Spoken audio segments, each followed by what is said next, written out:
One of the things I really want to know is that what do you do outside of Toastmasters that have helped your public speaking? A lot of it has to do with my professional. So I am a trainer. So constantly, like on a day-to-day basis, I have to train people on communication. So specifically on not really on public speaking, but more on conversing, communication, conflict management has been one of the area that I focus on. Critical thinking. So everything is all about structuring our thoughts and articulating in a way that people could understand. So by being in the training industry, that allows me to put in extra hours of real life practice with people that I do not know prior to my training. So I have to learn how to build quick rapport, build deep relationship with them from the get go. So that definitely helps me.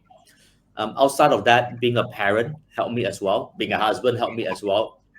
That's where the ability to think on the spot and use perspective, which become very, very important. Every single time my wife asks me about how's the food, how do I feel about certain dress, and whether anything different about her today, I can be very critical and try to analyze it.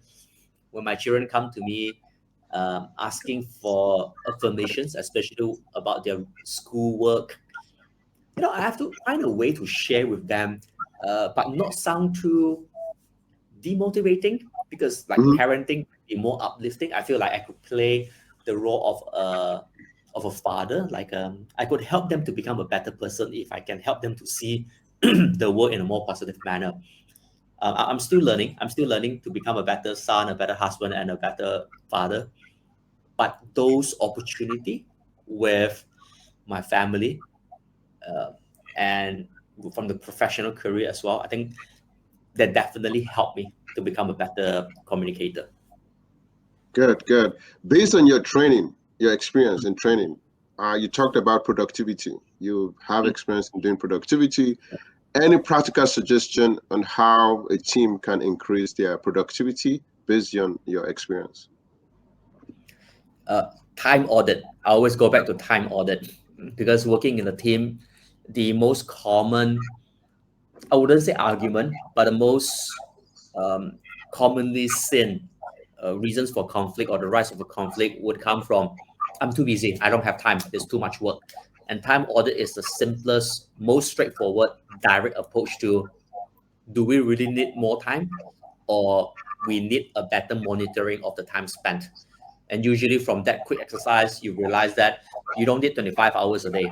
You just need to be able to identify where you spend your time and how you could maximize the available time on your hand. I believe that we don't need to focus 24 hours a day. If we could really put in our work and focus for 2 to 3 hours, we'll be more productive than average. Most people out there already, because 3 hours can get you done a lot of things. Wow, good. Last practical question. You also have experience in strategic management. Mm. Any big lesson you've learned from strategic management? Yep. Planning is important, but cascading the informations, cascading our plan to our team is even more important, because a lot of time people spend a lot of money and investments on planning, and they draft out a 3 years plan or a 5 years plan, and it ended up on the shelf. And it's not because that they don't have the capabilities to deliver it, but usually it's due to the lack of ability to cascade those plans into simple action and really encouraging the team to execute on it. So by the time that we revisit our plan, it could be 1 to 2 years into the existing 5 years plan already, and it's not very motivating. It's not very encouraging, because we will recognize that how far we are behind from the initial plan, and what are we going to do by then. So planning is important, but cascading is even more important. But at the end of the day, we still want to make sure that there is execution, there's action, because when action comes into play, we will be able to complete the full cycle to know that whether our planning actually works. Good, good. All right. Any last thoughts for our guests? How can they be in contact with you? What are the services that you offer and things like that? Thank you. I'm approachable. You can reach out to me via LinkedIn, Instagram, Facebook, email as well. By any means, just connect with me. I will definitely do my best to get back to you. If you have any questions or you would like to know more about building your own team, especially a very dynamic team, understanding how you could improve your confidence and competence and charisma in terms of communication.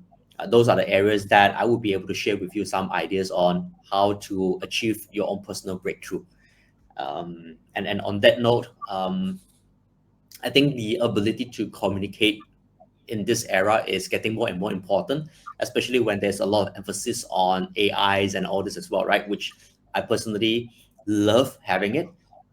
But what makes us really unique is our ability to think very critically, able to differentiate between informations and come up with a very unique creative solutions while communicating it to our team.